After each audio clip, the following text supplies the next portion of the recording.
दोस्तों, सबसे पहले सब्सक्राइब करें, नोटिफिकेशन बेल दबाएं और सबसे पहले वाली ऑप्शन ऑल करें, जिससे हमारी आने वाली नई वीडियो की नोटिफिकेशन आपको फ़ौरन मिल जाएगी। जय श्री राम भक्तों सुबह की वीडियो में जो हमने आपसे प्रश्न पूछा था कि नारद जी ने भगवान विष्णु को क्यों श्राप दिया, तो उसका उत्तर है नारद जी ने भगवान विष्णु को श्राप इसलिए दिया था क्योंकि भगवान विष्णु जी ने उनको वानर का मुख दे दिया था। इसकी वजह से नारद जी ने क्रोध में आकर उन्हें श्राप दिया। चलिए दोस्तों, आज की कथा श्रवण करते हैं। आज की कथा है साधु का क्रोध। किसी गांव में एक साधु रहता था। उस गांव में साधु को बहुत सम्मान दिया जाता था और गांव घनी आबादी का होने के कारण कई लोग उस साधु से आशीर्वाद लेने और आध्यात्मिक ज्ञान हासिल करने आते थे। मिलने वालों और ग्रामीणों के निरंतर व भारी मात्रा में आने का मतलब था कि साधु सदैव उनके प्रश्नों और समस्याओं में व्यस्त रहता था।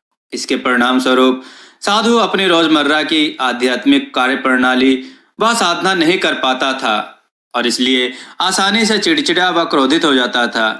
उसने सोचा कि यदि वह गांव छोड़कर कहीं दूर पहाड़ों पर चला जाए तो बिना किसी बाधा के जब तक कर पाएगा और फिर कभी क्रोधित नहीं होगा। ऐसा सोचकर साधु एक दूरवर्ती पहाड़ की ओर चला गया। यह पहाड़ फलों से लदे पेड़ों से घिरा हुआ था और पास ही एक नदी थी जिसमें ताजा व मधुर पानी बहता था। साधु ने वहां अपनी कुटिया बनाई और निर्बाध तप करना शुरू कर दिया। एक दिन साधु को बहुत प्यास लगी और वह पात्र लेकर वह पानी लेने पहाड़ी से नीचे आया। पानी लेते समय पात्र उसके हाथ से फिसल गया और पहाड़ी से लुढ़क गया। वह पुनः एक पात्र लेकर आया और पानी लेकर वापस जाने लगा।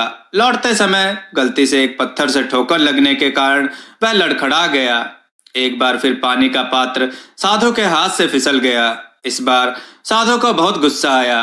तब उसे एकाएक एहसास हुआ, जब वह गांव में था तब वह सोचता था कि उसके गुस्से का कारण वहां के लोग थे, पर अब यहाँ तो कोई भी नहीं था।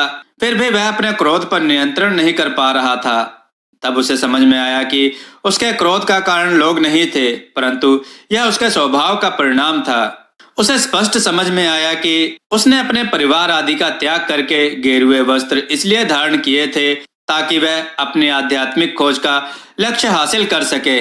उसे क्रोध व अहंकार जैसे भीतरी शत्रुओं का त्याग करना था और प्रेम व धैर्य जैसे सद्गुणों का विकास करना था। यद्यपि लोग उसे एक आदरणीय संत मानते थे, पर दुर्भाग्यवश वह अपने क्रोध पर भी नियंत्रण नहीं कर पा रहा था। दोस्तों, बाहरी रूप का क्या लाभ जब तक हम अपने क्रोध व सहनशीलता को नहीं बढ़ा सकते।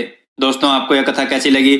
अपने विचार और सुझाव कमेंट में जरूर दें। हमारी कथाओं को लाइक करें, हमारे चैनल को सब्सक्राइब करना ना भूलें। हमारी कथाओं को शेयर जरूर करें जिससे लोगों को अच्छा ज्ञान प्राप्त हो। जय श्री राम भक्तों।